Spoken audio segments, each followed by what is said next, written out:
They said he was too small, too lean, too mild-mannered, that he'd never survive against the giants of boxing's heavyweight division. But Evander Holyfield didn't just survive, he thrived. He climbed the ranks, defied the odds, and built a career not just on talent, but on grit, heart, and unshakable belief. Over the course of nearly 3 decades in the ring, Holyfield collected belts, broke records, and carved his name into the pantheon of all-time greats. But what truly defined him weren't just the titles. It was the nights he stepped into the ring with everything stacked against him and came out victorious. This is the story of Evander Holyfield's 5 most iconic wins, counted down in descending order. From brutal slugfests to tactical masterpieces, these weren't just fights. They were moments where the real deal cemented his legend. And if you think you already know number 1, wait until you relive every second of how it really went down. Coming in at number 5 is the night a young Evander Holyfield first proved to the world that he was championship material, July 12, 1986. The location: Omni Coliseum, Atlanta, Georgia. His opponent, Dwight Muhammad Qawi, a former WBC light heavyweight champion, a squat, muscular, aggressive fighter nicknamed the Camden Buzzsaw. Qawi was 33 years old and had fought some of the best in the business. He wasn't just seasoned, he was dangerous. Coming down to cruiserweight, he brought with him every ounce of that intensity and toughness. Holyfield, on the other hand, was just 23. This was only his 12th professional fight. On paper, it looked reckless. A rookie stepping into a world title bout against one of the sport's most rugged veterans. But Evander didn't flinch. He knew what was at stake. He wasn't just fighting for a belt, he was fighting to be seen. The bell rang for round 1, and they met in the center of the ring like 2 bulls. For 15 rounds, they fought in a phone booth. Holyfield threw tight combinations, using speed and precision to land clean shots. Qawi stalked him down, crouched low, slipping punches, and banging away to the body with short hooks. The pace was relentless. There was barely a moment to breathe. Every round was a war. By the championship rounds, both men were running on fumes, but neither gave an inch. Holyfield's output never dropped. He threw over 900 punches that night, an insane number for a cruiserweight. Qawi kept charging forward, absorbing shots like a tank. When the final bell rang, both men raised their hands, and they'd earned it. But the judges gave the split decision to Holyfield. He had done it. He was the new WBA cruiserweight champion. It wasn't just a win, it was a test, one that revealed exactly what kind of fighter Evander Holyfield was going to be, and the world took notice. Coming in at number 4 is a fight that wasn't just about belts, it was about pride, legacy, and revenge. November 8th, 1997. Holyfield versus Michael Moorer, 2. Let's rewind a bit. Back in 1994, Moorer had defeated Holyfield by majority decision in a grueling 12-round battle. That loss wasn't just painful, it was career-altering. Shortly after, Evander was diagnosed with a heart condition, told to hang up the gloves, and announced his retirement. For a fighter like Holyfield, walking away like that, unceremoniously with questions left unanswered, was torture. But Evander didn't stay retired for long. After seeing several specialists, the heart condition was ruled out, and he made his return. By 1997, he had rebuilt himself, regained his confidence, and was once again a world champion. But there was unfinished business. Michael Moorer still held a piece of his legacy. And now, Moorer had the IBF title. Holyfield held the WBA strap. The rematch was a unification bout, but it was also personal.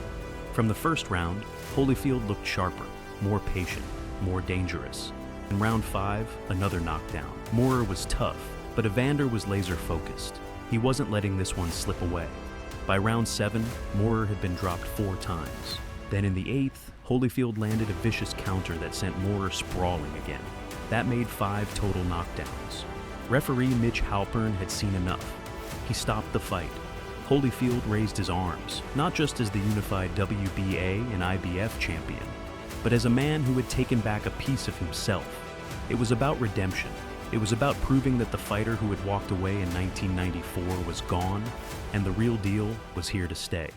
At number 3, we turn to April 19th, 1991. Boardwalk Hall, Atlantic City. Evander Holyfield versus George Foreman. This wasn't just a title defense. It was a moment that captivated the entire sporting world. George Foreman was 42 years old, on a historic comeback trail after a 10-year retirement. And he wasn't just back for the money. He was knocking people out left and right. Critics called it a gimmick. Fans called it a miracle. But Foreman was serious. Holyfield was the undefeated, undisputed heavyweight champion. He had beaten Buster Douglas to claim the titles, but now came the first real test. Could he handle a man with twice his power and nearly twice his size? The bell rang, and from round one, Holyfield showed no fear. He used his speed and combinations to keep Foreman off balance. But Foreman was undeterred. He absorbed shot after shot and kept marching forward.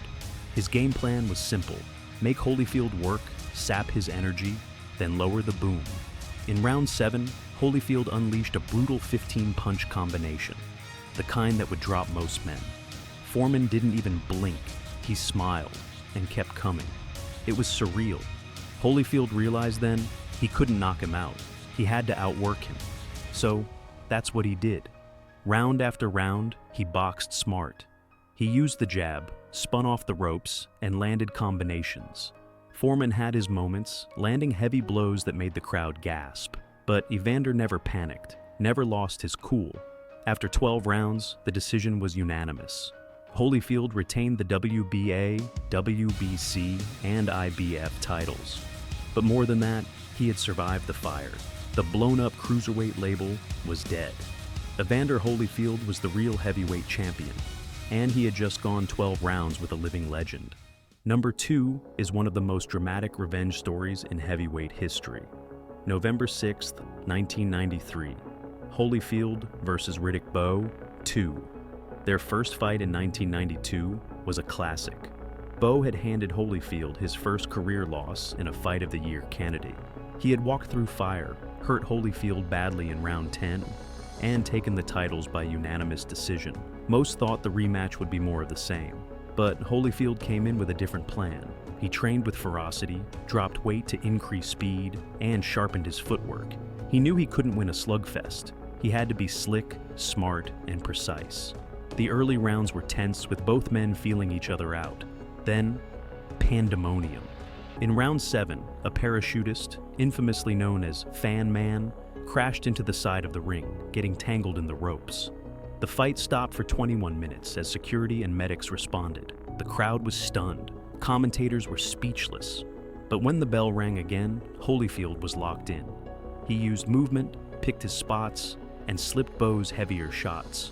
Bowe was still dangerous. His jab was sharp, his body shots thunderous, but Evander edged round after round. It was close. By round 12, everything was on the line. The final bell rang. One judge had it even. The other two gave it to Holyfield. A majority decision. He had done what few ever do. He took the title back from the man who took it from him, and in doing so, joined the ranks of Patterson and Ollie. It was a victory built not on dominance, but on will, on the desire to correct the past. And now, number 1. The night Evander Holyfield shocked the world. November 9th, 1996. MGM Grand Garden Arena, Las Vegas. Holyfield versus Mike Tyson. Tyson was back. After a stint in prison, he had bulldozed Frank Bruno and Bruce Seldon to reclaim the WBC and WBA titles. The aura had returned. The fear was back. Tyson looked unbeatable again. Holyfield was considered washed. He had lost to Bowe, struggled with Bobby Cheese, and most experts feared for his safety. Tyson was a 5-1 favorite. The narrative was already written. But from the opening bell, Holyfield wrote a different story. He didn't back down. He clinched inside to neutralize Tyson's hooks, used head movement to avoid uppercuts, and fired crisp counters to the head and body. Tyson was aggressive, but Holyfield wasn't just surviving. He was landing. In round 6, an accidental headbutt opened a cut over Tyson's right eye. Blood streamed down his cheek. Tyson became more desperate. Holyfield stayed composed. By round 10, Tyson was slowing. Holyfield smelled blood. In round 11, he went for the kill. He cornered Tyson, unloaded with a barrage, right hook, left uppercut, right hand. Tyson staggered. The referee jumped in. It was over. TKO. Holyfield had done the unthinkable. He hadn't just beaten Tyson, he dominated him. It was one of the greatest upsets in boxing history. And it wasn't lucky.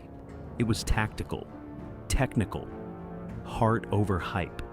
That night, the world remembered what Holyfield was really made of. He wasn't just a champion, he was a warrior. The real deal. And with that win, he didn't just make history, he etched his name into boxing eternity.